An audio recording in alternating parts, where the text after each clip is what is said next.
Hi, hello everybody, and welcome to Let's Talk About It. Today we're going to be discussing the future of diversity, equity, and inclusion um, with my esteemed colleague and DEI expert, Mr. Todd Bird, who is the executive director of Passage to Progress Institute, and he's a seasoned practitioner in the field of DEI. So, Mr. Bird, thank you so much for being here today. Thank you for inviting me, Dr. Pinkey. Okay, so I want to give a little bit of a context from my perspective um, on the precursor to this diversity work that we're experiencing right now, um, covering a period of about 50 years from 1873 to 1923. There was an attack on Black towns and Black communities. And many of us have heard about Greenwood, aka Black Wall Street, or Rosewood down in Florida. But one of the most important links to what is now DEI happened in Elaine, Arkansas. And I say that because in Elaine, Arkansas, just like Greenwood and Rosewood, it was a upwardly mobile community that was established by Black people. Many of them were sharecroppers, and they formed a sharecroppers union because they wanted economic justice. Of course, during one of those union meetings, that angry mob showed up to start a riot with that narrative, of course. Don't want to offend anybody, but the truth is the truth. That narrative, false narrative of a white woman accusing a Black man of assaulting her. So they showed up at this union meeting, and at the end of the day, at least 200 Black men, women, and children had been killed. And what was reported was the whites in that area were fearful of the upward mobility of the Blacks in Elaine, Arkansas. And what I do believe is that what people don't understand, they have a tendency to reject, to combat, to oppose, and try to destroy. So that is sort of what I think is a prelude to the need for diversity, equity, and inclusion. If in a perfect world where people were treated equitably and fairly across the board when it came to workplace or hiring practices, things of like that nature, there wouldn't be a need for DEI. But we don't live in that world. So there's a need for diversity, equity, inclusion, belonging, and accessibility. So, Mr. Bird, I just want you to kind of chime in and talk a little bit about your perspective on the history of DEI and the need for it. Um, to kind of touch upon or respond to your introduction about the attacks on DEI, or as I know it, DEIA, accessibility has been added to the acronym. Um, I think it's driven by fear, fear of the unknown. And so, with these current attacks, are pretty much the same as they have been historically. And my my experience or my understanding of it, first of all, I'm not an expert, but I thank you for the compliment. Just read a lot, learn a lot from others, and have actually engaged in this work. And so I feel I'm at least qualified to give an opinion on the state of. I think it's also about reallocating resources as it has been in the past.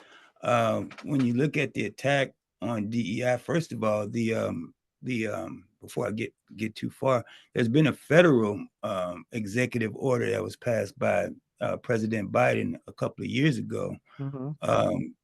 but it's only applicable to the federal workforce at this particular time. So I find it pretty odd or precarious that they would oppose something that's been rolled out over the past couple of years in terms to make it more inclusive for everyone. And so I think the misunderstanding about it is that one group is being exalted while another group is being castigated, which Mhm. to me um, festers and flames that fire of fear.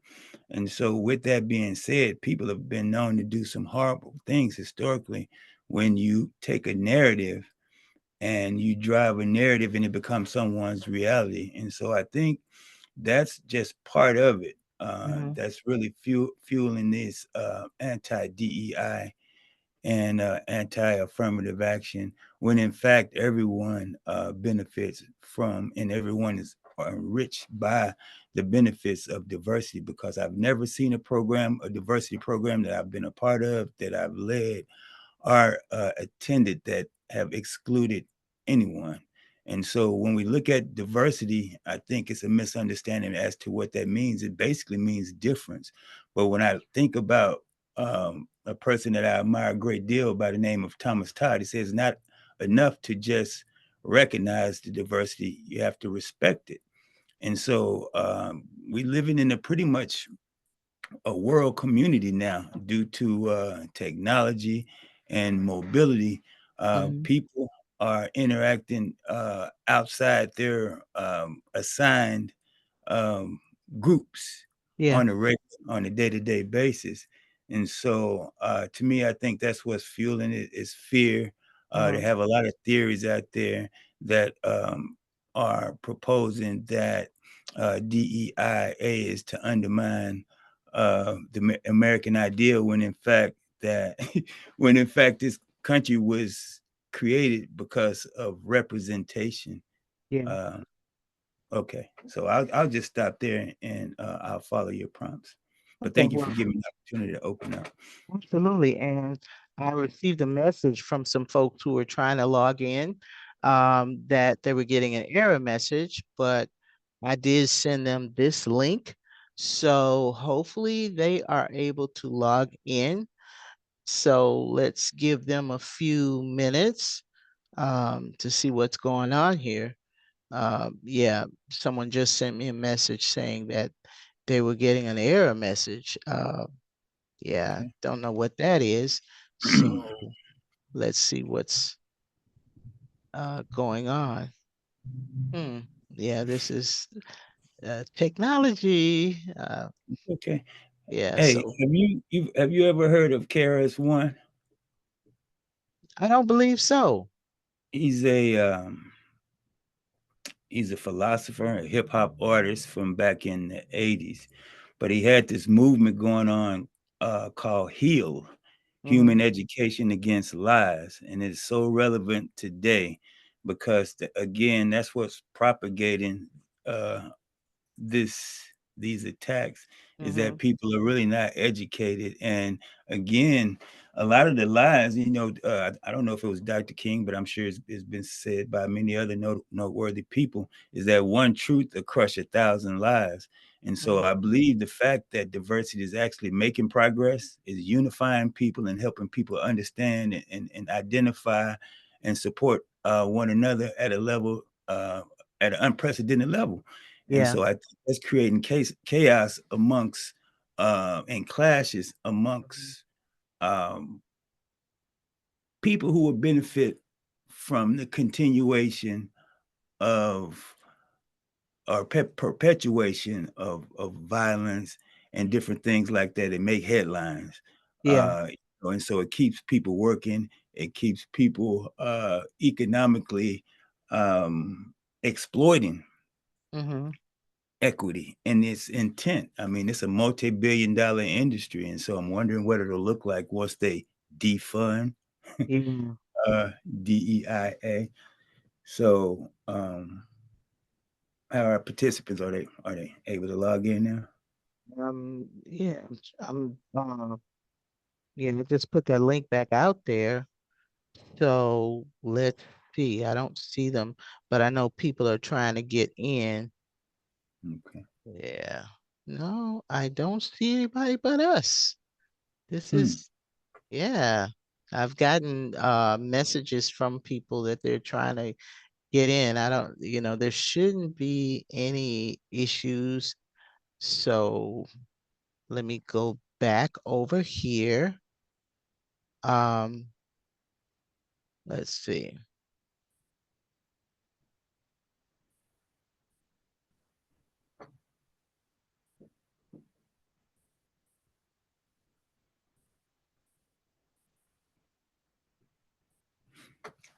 Can you help me understand why would anyone be opposed to accessibility in public spaces? Oh, is that a question someone just posted? No, I'm just thinking this thing through. And Well, that's so, something to address. I mean, just think about it. I mean, because everyone's not born with a disability. Yeah. So your representative group can change based Mhm. on circumstances or Yes. happenstance, if you will, Yeah. uh, and that affect people Very across so. cultures. Wow. Yeah.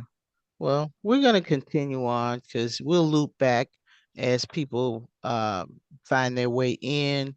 I have, sent them the new link, so I'm hoping they'll be able to join us. If not, we will post it's being recorded, so they will definitely enjoy the rebroadcast. Okay, so moving along here. Um, in talking about DEI, depending on what camp you're in or what research you've seen, even Roland Martin said that DEI was BS. So, and that's on YouTube. People can go look at that. Um, Depending on the camp, some are saying that DEI is ineffective. What do you say to that? Well, did he give any context before I respond? I'm wondering because I have a great deal of respect for that brother as well. He's brilliant, and so because to some degree, I mean, it just depends on the context. I understand where he's coming from, Hmm. and I would not even differ. I just like to know what was the context, so I know what I'm responding to in that respect. You know, basically, as I recall it, he was talking to a disruptor, and what they were quoting were some of the percentages of uh, folks who are what we would commonly call the majority, um, and that they are the people who are in these positions of power Mm. when it comes to DEI. But basically, a lot of the DEI officers don't really have power in that space. Oh yeah, I respect that.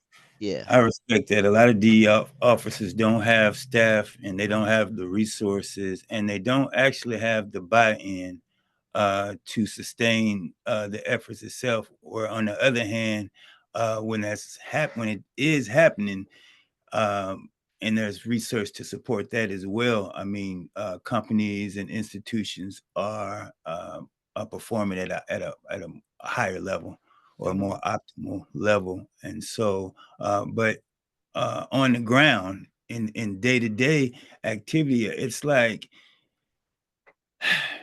the policies are precarious because they are policies that aren't well thought out, Mhm. and some of the policies marginalize and divide different representative groups because they it's not applied consistently, uh, and it's not applied equitably either. And so I wouldn't say people are wasting their time because we know, you and I know, Dr. Pinkey, who people are doing that work in higher ed who are making some tremendous progress and have a legacy of working with empowering students and other professionals and colleagues to do as well. They just we need more, and we need a more concerted, organized effort, and we need it to be targeted and focused in order to make a difference. And we also need to take into consideration these grassroots uh, groups, and they are actually doing what they have done historically, and they're Yes. making an impact in a way that's not being made in the Mm-hmm. boardroom because there's a certain decorum or expectation in terms of how people should engage. Mm-hmm. And we've seen, and I know if you pay attention to the news, which I know you do, we've seen some things that's taking place in Congress and amongst our elected officials that is abhorrent. I Yes. mean, it's like, okay, so if that's leadership and if that's an example of how we should be engaging, it's no wonder um, that DEIA and women's rights are being under attack. And to some degree, it's being facilitated by people unbeknownst to themselves that they're actually reinforcing the system because it's not a black and a white thing, it's systemic. That's why they call it systemic. And it's a learned behavior also. And so it's just like based on what people see, like stereotyping and so forth, you know, they treat you as if that's what you are, Mm-hmm. a figment of their imagination, something that they've seen on television or heard in popular music, and and we all know that's a stage, that's a facade, that's there to sometimes to deceive, Yes.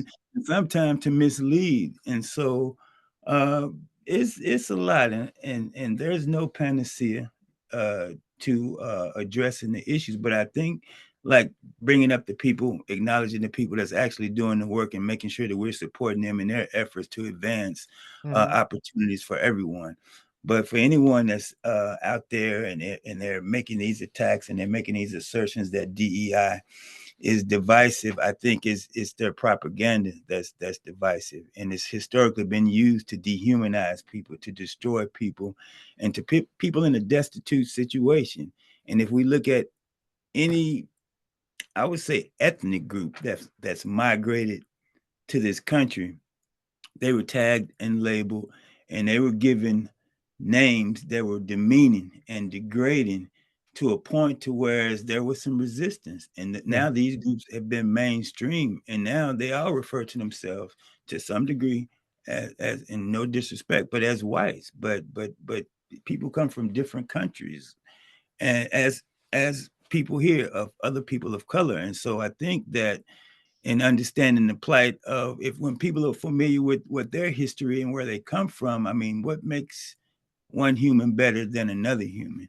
Yes. And so to me, it's really goes beyond the workplace. That's why I'm glad that there's um, actions taking place outside the discussions that are being held by the thought leaders on diversity equity.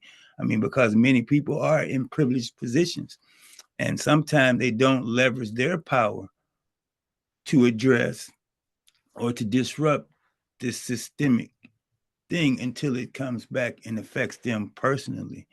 And so I think that we all can learn. I mean, Dr. Bailey, I mean, I read an article and there were no witnesses.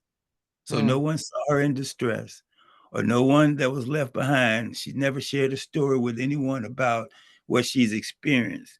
She requested time off that they say she hadn't been there long enough to be granted that based on, wait a minute, so policy. So was it policy?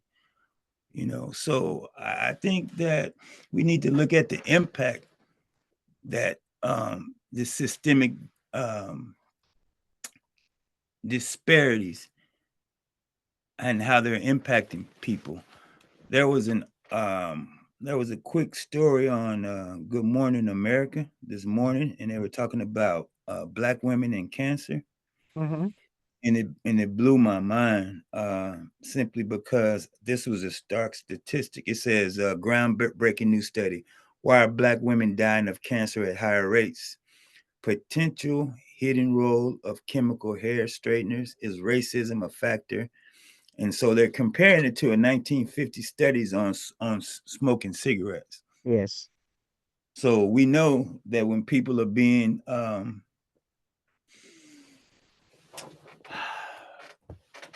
when they're not psychologically safe in the workplace, it impacts their health. It Yes. impacts their productivity.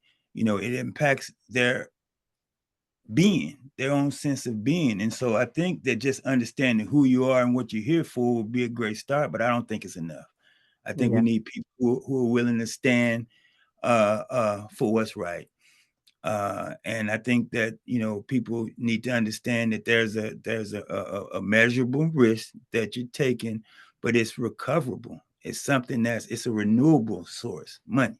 You can get some more, you can obtain, you can pivot, you can do whatever you need to do, but whatever it's just like people standing idly by when people were being lynched back in the day. As a matter of fact, they made it a whole event.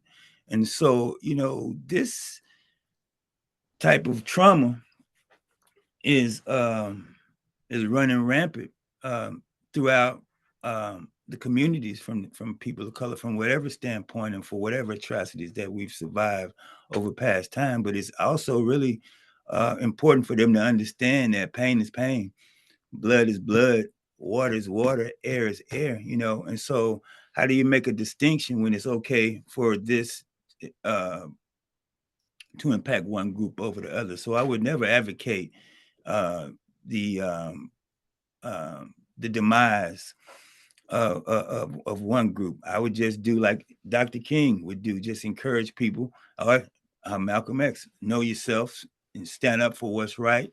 I mean, I think it's a lot that's already been done to provide us with the platform.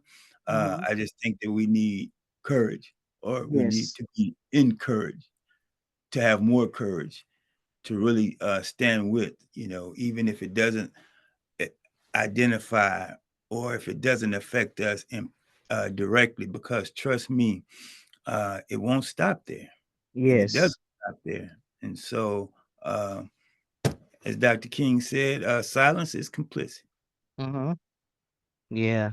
You know, Okay, yeah, it's, I just shared my Facebook link with folks because I don't know what's going on here today. They're not, um, able to folks are access. trying to get in, but for some reason they can't get in. I'm pretty sure I don't have a firewall up, but I did direct folks over to the Facebook page. I know they were trying to get in, and my apologies, guys. I don't know what's going on It's okay. today, but what we will do, I'll post this uh, video, this conversation on LinkedIn. If you have questions or comments, you can post those in LinkedIn as well, and they will be addressed after the event. So my apologies, but we are going to go on because this is some vital information that is being shared here, and I would love to hear your comments and your input. So all is not lost. Feel free to post your questions and comments on LinkedIn after this video. I will upload it. So hopefully you can connect and share your input one way or the other. We'll be able to get that. So we're talking solutions here, and you've given us some information. And like you said, people would be taking risks, but sometimes those risks are important in order Mm. to affect change. So when it comes to diversity, equity, and inclusion, would you suggest that uh, people who are in this arena come up with a unified agenda in how to approach this, or do some trainings to empower people to go into these workplaces, and basically educate, might agitate some people as well, in order to sort of get people to understand what true diversity, equity, and inclusion, and belonging and accessibility means. It's, I mean, I really can't add anything of significance um, to really, okay, I'll put it this way. It's so much that has been done and that is being done. I just think that we need to make a more concerted effort. I think that we lack that unity, because when you talk about a sense of belonging, I mean, when you're looking at it from an organizational standpoint, a sense of belonging to me is a level of awareness. I mean, because if you were say you were hired to a particular institution, they brought you on for what you bring to the institution. And so if you seek and belonging, what does that mean? Do you mean you want to be included if your role calls for it in the decision making process, or do you want to be considered if your situation or your circumstances call for it? So let me give you an example. Say someone who's visually impaired. You know, when you do presentations and you do PowerPoints, you Hmm. really have to do check the accessibility, because when you add like screenshots and photos, I mean, that's not readable on the screen. And so what you would have to Yeah. do is go back and follow prompts, because PowerPoint will give you prompts and what you need to do, like describe the object that's in the text, right? Hmm. And so it's like you have to make effort to accommodate. And they say in the workplace reasonable, and I think that was quite reasonable. I mean, and what's odd is that there's resources that's been appropriated, but not necessarily appropriately allocated. Okay. So it's been appropriated. So a lot of research and a lot of studies, and that's where a lot of the resources, that's where a lot of the funding is going into Hmm. studies. We need Yes. action.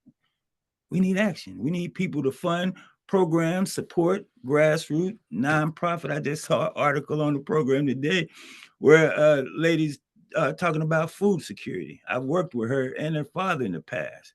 They're doing some amazing things with growing food and raising livestock in an urban environment. It's Hmm. enriching the environment. It's cleaning the air. It's impacting or diminishing the propensity for violence. It's engaging community. It's causing inquiry. And so again, I mean, it was just like DEI and CRT has been dismantled. They had programs like this in the past, like the Panthers. All they would talk about is about the Panthers is that they were angry guys with afros who wore leather jackets and walked onto the congressional floor armed, you know. But what they don't talk about is children going to school hungry, or them having a feeding program and reading programs and so forth, and that they never really perpetuated violence. They, like Malcolm X, believed in self-defense, and that's the best way they knew how to approach it. And so we can't say someone is wrong that's actually out there doing some things, but what I can say is that we've learned from it, Yeah. from the mistakes and from the progress that they've made, and it's up to us to take that and do something with it, not just talk about it, but actually do something with it. And so, you know, we work with people in higher ed, a lot of brilliant people with Absolutely. manicured hands, Hmm. I clean like hands, it. Yeah. clean. Like that about action. There's a lot of research that goes on. We've got research to the wazoo, but what are we doing with that research on a larger scale? And I really appreciate you bringing to the forefront the example of the Panthers, because they've been vilified, you Mm, know, in different ways. But many of the breakfast programs and childcare and other things that are commonplace now were birthed out of the efforts of the Black Panthers. mm, They don't talk about that a lot. You know, they were looking at the community, children being hungry in the morning.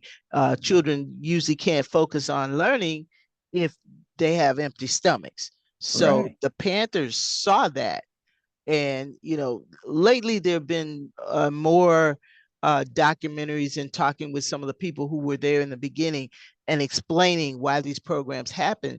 But for the larger extent, they were vilified. People thought they were gangs and they were this and they were Well, that, which was not necessarily why not true. why did they think that? Because the image makers, the Right. media, they painted that picture. They Yes. demonized, they destroyed, because again, they were about empowerment. They did speak up against inequities. And that Yes. was the problem, you know, and address it, but they didn't address it with guns. They addressed it with their intellect. You Right. know, It's like anyone else. They had the right to bear arms, and then they changed the law. But there was no time when they were on the offense. And I'm not here to try to defend, but I will say this: I met Stokely Carmichael, Kwame Ture. Mhm. When I went to a community college, we brought him there to speak, and you know what he told us? We were at hey man, and it's like when we look at these people, we fail to realize that they're people just like us. And that's what Right. he told us. And so we were already doing things, volunteering in the community, working with homeless, working with young men in the schools um, who were said to be difficult and hard to teach. So me and a small group of students, volunteers, they didn't even have like stipends and different things going back then, but it's okay. We needed that experience and we needed to be able to contribute to something that was bigger Mhm. than ourselves. And so it Mhm. was worth our time and so forth. But what I'm saying is that he made it plain to us. I heard Maya Angelou said about Malcolm and other people. We see these people bigger than life and don't realize is that it's not just them and us, but that too, because we have the benefit of what they've experienced and what they've shared to empower ourselves as well as others. But we can't forget about the others part. Right. See, Right. it's not Right. about us empowering ourselves and find ourselves in a situation where we've been isolated or ostracized or marginalized. What about everyone else? Very true. And So when I approach this work, I approach it holistically. I wouldn't dare. I mean, it's in me, and that's where I come from. It's about what's right for everyone, right? But don't forget about us. So I will right. not be that person that's there, and I'm representative of all of us, meaning my identified representative group, and so that's the win. Well, we Mhm. have one there. Well, what is that one doing for others? You Right. understand what I'm Right. saying? And Right. so if you know something, share it. If you know something, Absolutely. so if you're a coworker, we want to empower one another so we can have a stronger team to fulfill the mission. Right. To fulfill Right. the mission. The mission is about freedom, liberty, justice for all. Mhm. Right? And so we Right. know that's not our reality, but what I'm saying is that that's what we aspire to be, and that's the reason for the pushback is others that don't necessarily think that way. And it's not a homogenous group that actually think that way. It's others that's been conditioned to see things that way. For some reason, it's beneficial uh, unless or until it shows up at their doorstep. And so all I'm saying is that we are privileged to be in the land of the living. We are privileged to have more than what we need in most cases. And so what I'm saying is that it's people out here that we can help. You don't have to look that far. Right. Very Okay, so true. okay, let me get off this soapbox. So anyway, so we're talking Go about solutions. ahead. So I don't Yes. want to talk about and just focus on what people are doing to us. Woe is we, po is we, because we come from a rich heritage just as well, just like everyone else. And I Right. think the more we know, the less we will expect for someone to validate us, for us to feel like we belong. We have to know that we're contributing. Now, there's some obstructions to um, that, and when I say that, is that um, you ever heard of Brene Brown? She said, "When people tell Yes. you how they feel, believe them." It's like my a friend of mine, a good colleague friend of mine, Dr. Dixon, Frederick W. Dixon, introduced me to what they call the standpoint theory. Standpoint theory is not really different than CRT. It's a feminist point of view, but they look at it as an epistemology, but then they look at CRT like a social study, and but they basically have the same foundational piece. And it's Mhm. just like what they basically saying is that until you walk a day in my shoes, I don't think you can speak or represent me as well as I can represent myself. How about I slip a note, or how about I sit at the table since you're here to help us all and let you know what's actually impacted me or my community? Right? That's right. So I'm saying I think it should be evenly applied across the board because everyone has a standpoint. Mhm. Everyone has a history, everyone has a culture. And the fact that it matters that we should respect them all. We shouldn't facilitate war. We shouldn't be warmongers. Well, we should take something from them because they have more. That's not really, that's chaos. Yes. Dr. Yeah. King, where do we go from here? Chaos or community? I think we need to continue to move toward community. I think that's where our strength lies. I think that there'll be more good done than harm if we stay the course and continue to stand up and fight and push for what's right for everyone. It wouldn't even be right to do it just for what's right for one group. It wouldn't make sense. It's not sustainable. It's not equitable, you know. And so, um, but we can do it, and it's being done. I think we'll take. I have to give it some more thought and have to pull some more strings, and before I start appropriating people. But I know some people that's doing it, and that's ready and available to do it on a more collective level. But someone has to take initiative. I mean, it don't have to be a new thing. I think Hmm. we just need to advance the work that's already been done. I mean, it's a lot. And we can. I like that about building community, and I just put a note about sort of quoted you in the comments so that people will be able to see that about standpoint theory, and and how it's essentially similar to critical race theory, but just different viewpoints or different lenses, I guess I'll say it that way. But with DEIBA, not just in the workplace, I like how you took it out into the community, and how we can build community. And I remember, and this was years ago in the 70s. I lived in the suburbs, was a model at that time in the city of Chicago. And I remember on Saturday mornings, I would take the CTA bus because I didn't have a car then, ride that bus to 63rd and Blackstone, get off, and walk to a YMCA because I would work with the children in the neighborhood, in the community. They wanted to learn the model, but it was so much more than that. We talked about careers, we talked about life, we talked about respectability, and how to do good things in the community. So it was teaching life lessons to really shape and mold these children so that they could go out and impact the world and make a difference. And Mm-hmm. it was totally volunteer. Nobody paid me to do it. I just saw a need.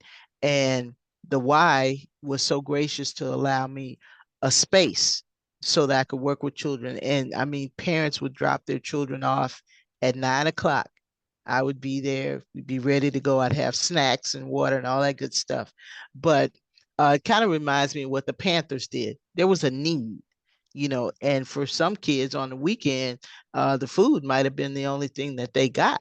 But parents were appreciative. They wanted their children to do well and go out into the world, make an impact. And to me, understanding those children and helping them to see, have a bigger worldview, where people were, you know, Mm-hmm. it's not just us, but it's Right. everybody. So that reminded me of that. And I think more grassroots things like that, where we can gather and talk about differences and getting everybody to appreciate each other's Mm-hmm. uniqueness and individualism. Uh, to me, if we did more of that and could, have more people have that kind of discussion and engage more, so that it's not pointing out all of our differences, but how are we similar, but appreciating those differences. I'm going to appreciate you for you, or you appreciate me, or we appreciate these other folks for what unique qualities they have and they bring to the table. And how can we all work together? So I think that having that kind of collective lens would sort of diffuse some of the discriminatory or stereotypical type of thought. I know what would diffuse the behavior, not the thought. I don't think policy and legislation can impact a person's thought, their heart, No, their mind, right? They But if can't. they enforce the policies and the laws that are already on the books, that's probably why Roland Martin say is BS, simply because we have things in place right now, Mm-hmm. you know, that hasn't been abolished, that hasn't been dismantled. Towards if they just enforce those laws Mm-hmm. in those policies, since we're looking at a system and Yeah. then looking at it being systemic opposed to personal and individual, I Mm-hmm. mean, I think we see more progress. But Yeah. I think that that's going to come from outside pressure, Yes. because you have to understand that if you a public servant, we owe you owe them. We serve. You work to address or to mitigate or to a need. Yes. That's what taxes are for, how they allocate, move money around for different things. And so it's like we can work with what we have, but I think what really needs to happen is that they enforce Yeah. what we have in place. Because if they don't see any, if they, meaning individuals who violate human rights, don't see a need, we need to show them the value of respecting other people, meaning that regardless of this person's identity, if you disrespected this person or you did something, you violated this policy. Here's your warning.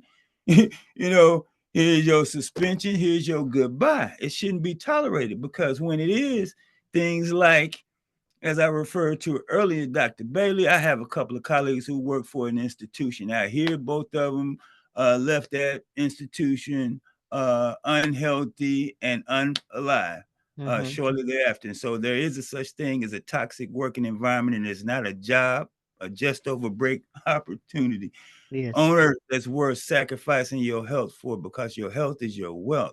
And so we all have to put ourselves above these things that we possess, because some of our possessions are holding us down and holding us back, or Yes. fear of losing such, when there's so much more out there for us. And so these young people and this generation that's out here, that's grassroots activists, uh, hats off to them. Now, I want them to be safe. I don't want to see anybody putting their stuff in a situation that feel like they have to burn something to get someone's attention. I think that they're Right. making enough noise and getting enough attention on the news to where it's going to prompt some change, like it has in the past. Mm-hmm. And so, no one want to look at that doomsday situation, because it hasn't occurred yet. And I think Yeah. it's a lot of room for a paradigm shift. And I Yes. think it's occurring. And I think the fight is about some of these people who've benefited from these inequitable systems feel like they're losing their grip. And Yeah. so, say you have these different multicultural alliances, that's a threat to the Mm. existing status quo. Yeah. And it's costing someone something. Because, for example, if the man who was at Kellogg's who made that comment, maybe you can eat cereal for breakfast, lunch, and dinner, and people stop buying cereal, Yes. okay? Now they're trying to give it away. It's a way to make an impact. It's a way to make a statement. It's a way to show people that you cannot treat us this way, and we're going to continue to support you Right. in Right. what you're doing. And what I'm saying is that that applies to everyone across the board. Everyone, everyone, It's very everyone. If true. an employee is not performing, you should provide professional development. You shouldn't automatically, that means you made a bad decision in hiring a person that you can't support and sustain them in a particular role. Now, there are outliers, but that's consistent. Yeah. They recycle people like they're who, Without any training to try to address yeah. the problem and help the person to grow. Yeah, Very because if true. they grow, if the institution will grow, because they have more to contribute, more to offer. Yes, yes. If you build them up, if you break them down, they have nothing to offer. So Right. yeah, but don't destroy them. Right. Don't destroy people and take away or threat to take away their livelihood, because a lot of times your job is not your livelihood. Air is, water is, Right. proper nourishment is, Right. love is, which is the antithesis of what we're actually addressing. You have to have something in your heart for others. I don't know if that's learned, perhaps it is, but what I'm saying is that we need to make sure that we're teaching our children Hmm. um, the right stuff. Right, right. Well, I am. This is very impactful. We have a few minutes left. I want to shift just slightly and ask you a question. And I've heard this type of dialogue too, where people are saying DEI work should be taken out of HR. It should not be under the watchful eye of human resources. What do you think about that? Well, to be honest with you, HR actually has the leverage to facilitate DEI because they are guided by laws, policies, legislation. You have to have procedures. And so you can't violate an EEOC um, policy or law in discharging your duties at an institution. But I will say this, to have DEI, I think they should be a partner to Hmm. HR more so than it residing under, because again, it's almost like what do you call it? Like duplication of efforts, almost like a redundancy, because I've seen HR done right and it addresses discrimination. Before there was a law in place to protect um, the LGBT community. I worked at an institution where we developed a policy on civility to address that because it was a common occurrence and it became a problem. It was brought to my attention, and we had to find a way to address it, and that was the way. And Hmm. so, and not only that, but you have to enforce it, and you have to promote it. So it has to come from people who are considered respectable leadership or in leadership positions, and they have to hear them. They don't have to hear them say it, but they have to see them demonstrate it. They Right. have to. And so seeing it and saying it are two different things. And so again, it could work if it's done with fidelity. But the fact of the matter is, HR is not just a risk management. They're not just there to protect the institution. The institution made of people, which they are people. Hmm. They're there to really facilitate that process to make sure that you're not violating policy, or you can inform, or you can guide, or you can consult. But everyone needs that because you're working with an institution that is multifaceted, multidisciplined, multicultural, and so it's a whole lot of stuff, that you have to kind of align and sync, and so um, I would say that in a role when I was in HR and doing diversity work in the past, there was some inherent challenges to that role being in HR, but there were also so many more benefits because it did facilitate some equitable hiring practices. In other words, we started getting people in there that, well, it was a trend change. It was a paradigm shift. Hmm. They say that there weren't qualified or enough qualified people for this particular pool. And so I said, oh, they over there.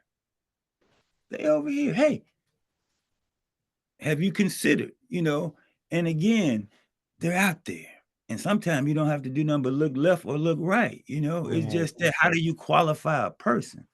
How do you qualify a person? And so again, I like the ideals. I like having a mission. I like having the values. I like being able to tie those efforts into something that can be measured, Hmm. that can be adjusted, that can be improved upon. You know what I mean?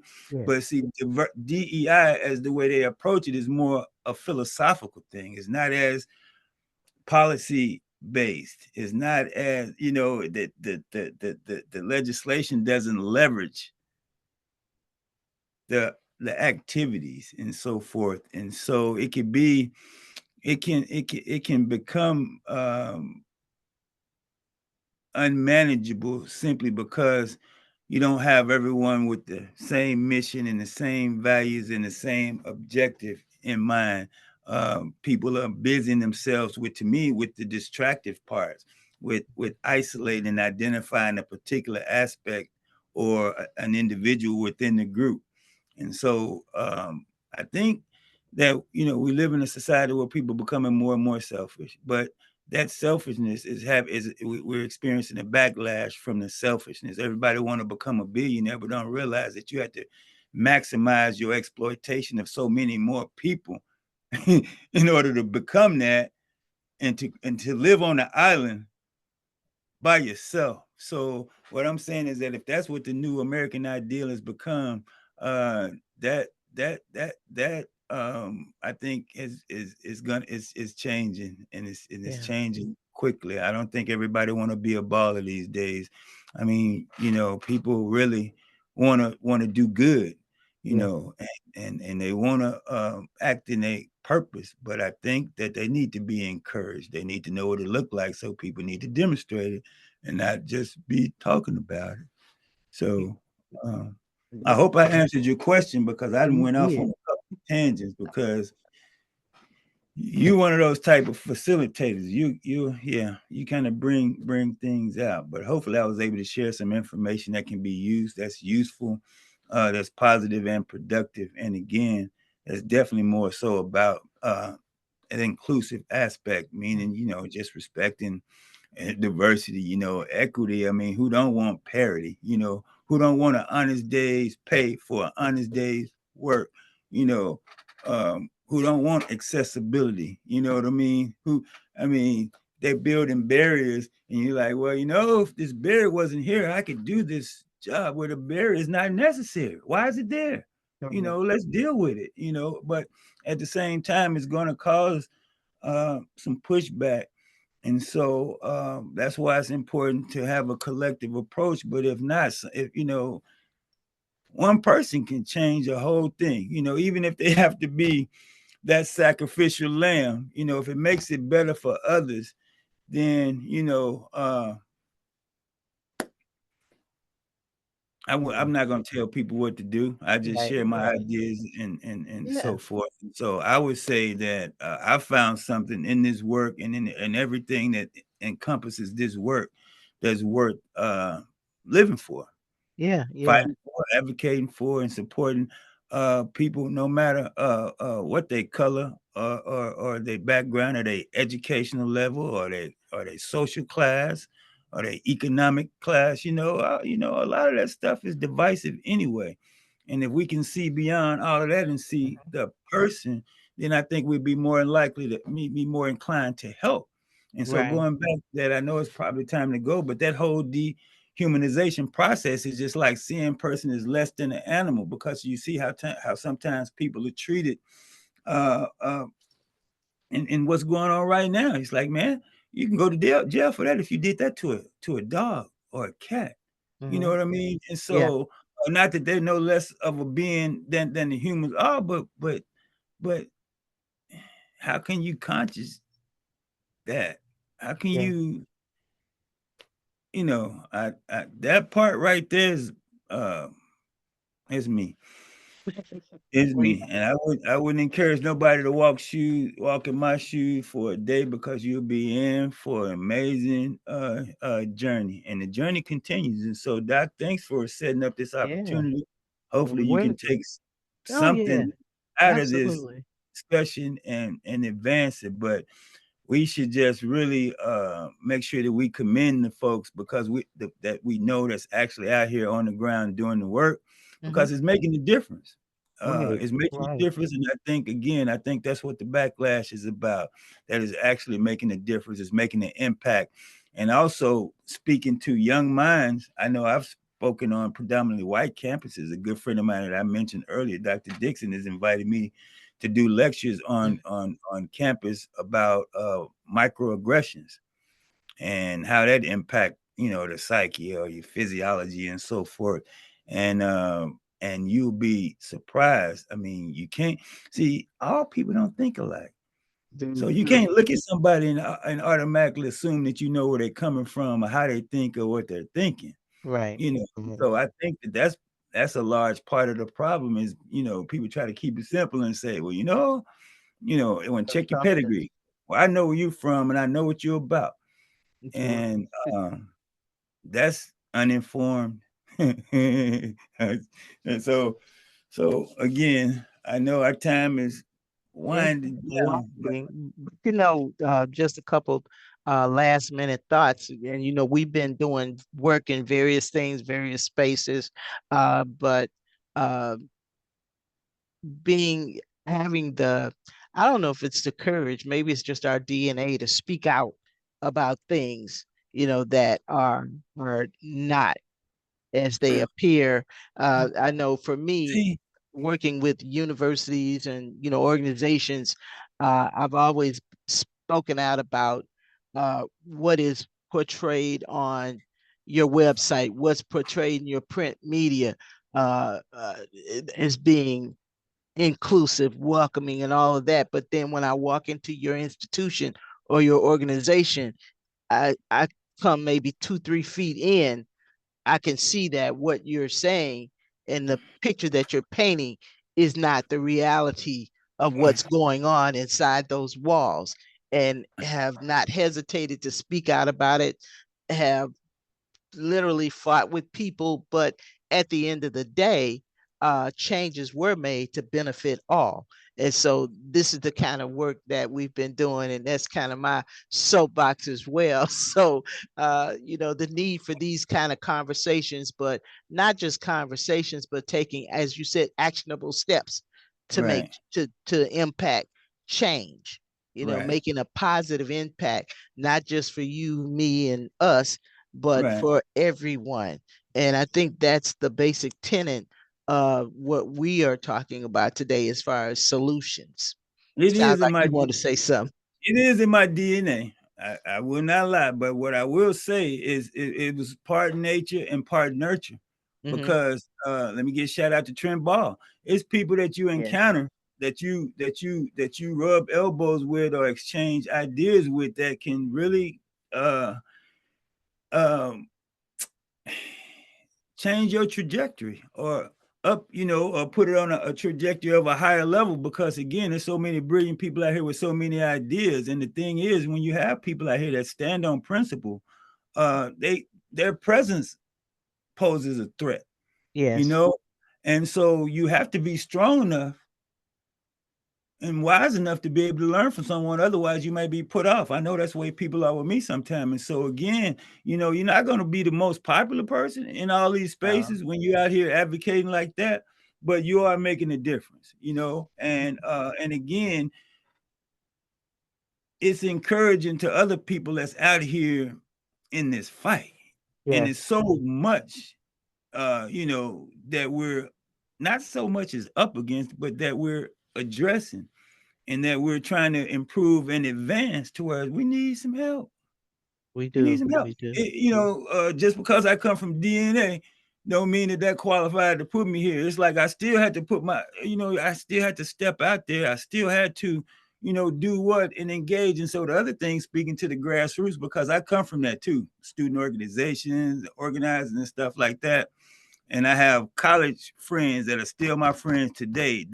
That was foundational. Like when you land a house or a strong building, you have to lay that strong foundation first. And so working with those folks gave us the practice. You learn more principles. And right then you didn't have a whole lot to lose. So hopefully people can find that back in themselves when we were college kids.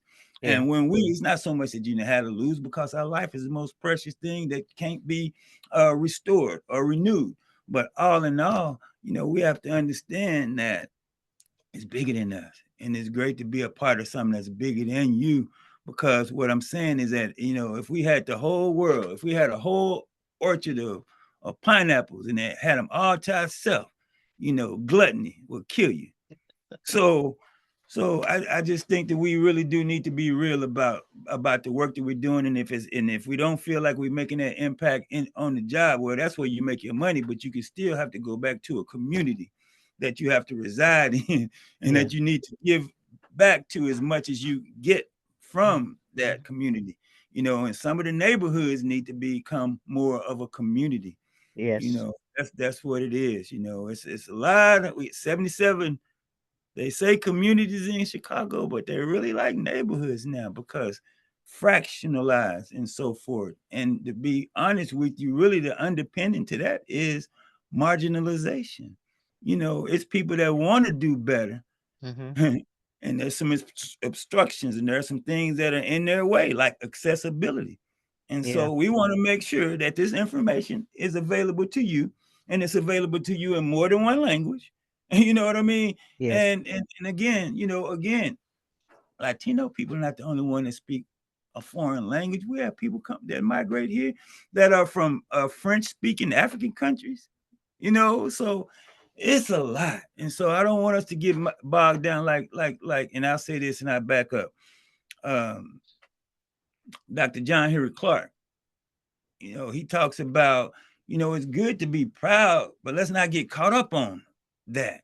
You know what I mean? With everything else and with so much that we bring to the world, to the Mhm. table, to the institution, to the community, to the country, to all of this stuff. And so I had to say it because yeah, I did. I mean, I was schooled by the person that wasn't even the most formally educated and strongly Yeah. encouraged to go and Same here. pursue and to advance and do all that kind of stuff. Like, really? But a brilliant man. That's why I Yeah. say formally educated, and so, but at the same time, I've run into people who come from different places, deprived of Hmm. depravity, and they made some outstanding human beings because they know what it's like, Yeah. that can identify and Hmm. understand, and then find identify ways to do Yeah. something about it. So Wow. thank you, Doc. What a great way to end this conversation. And thank you again for your wonderful insights and giving a call to action. And what I would really like to do in the near future is, and figure out how this link didn't work for our folks, but they'll get to see the rebroadcast. I'm going to upload it today, but I would really like to hear from people, and maybe we come back and do sort of a panel of what people are doing, what actions are they taking in the community, and sharing that with the the larger audience, so Mm-hmm. that there can be ideas on how to do this work. There may be people out there who really want to see these changes or impact, but they don't know how to do it.